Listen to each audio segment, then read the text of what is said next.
সম্প্রতি চীন ও জাপানে ছড়িয়ে পড়া HMPV আসলে কি? লক্ষণ, ধরন আর সংক্রমণের বৈশিষ্ট্যই বা কি? এই ভাইরাস কি আদৌ মরণঘাতী হবে বাংলাদেশে? এ নিয়ে কি কাজ করছে রোগতত্ত্ব, রোগ নিয়ন্ত্রণ ও গবেষণা ইনস্টিটিউট?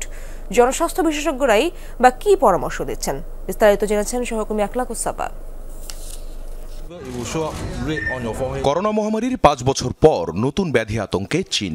প্রাথমিক ধারণা, রাইনোভাইরাস এবং HMP ভাইরাসের সংক্রমণে দেশটিতে রহস্যময় এই রোগের প্রাদুর্ভাব, যার মূল লক্ষণ শ্বাসতন্ত্রের জটিলতা।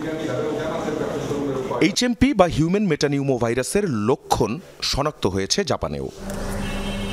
কেমন এই ভাইরাসের মিউটেশন আর কতটা ভয়াবহ সংক্রমণ, এ বিষয়ে জানান রোগতত্ত্ব, রোগ নিয়ন্ত্রণ ও গবেষণা ইনস্টিটিউট IDCR এর পরিচালক। অন্য রেসপিরেটরি ভাইরাস যেভাবে ছড়ায় বা যেভাবে মানুষকে আক্রান্ত করে, এই ভাইরাসটা একইভাবেই কাজ করে। যদি উদাহরণ হিসাবে আমরা যেমন ইনফ্লুয়েঞ্জা ভাইরাসের কথা বলতে পারি, এটা ওরকমই একটা ভাইরাল জনিত অসুখ, যেখানে জ্বর, সর্দি, কাশি এগুলো হয়। এ নিয়ে বাংলাদেশে উদ্বেগের কোনো কারণ নেই বলছেন ডক্টর তাহমিনা। জানান, এটা নতুন কোনো ভাইরাস নয়। কোভিড-19 একটা নতুন বা SARS-CoV-2 একটা নতুন ভাইরাস ছিল, যেই জন্য এই মহামারীটা হয়েছিল।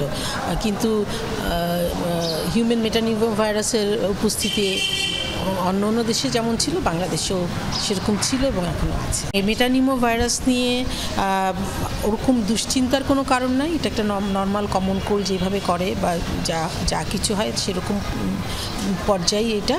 জনস্বাস্থ্য বিশেষজ্ঞরা বলছেন, দেশে আগেও HMPV-র অস্তিত্ব ছিল।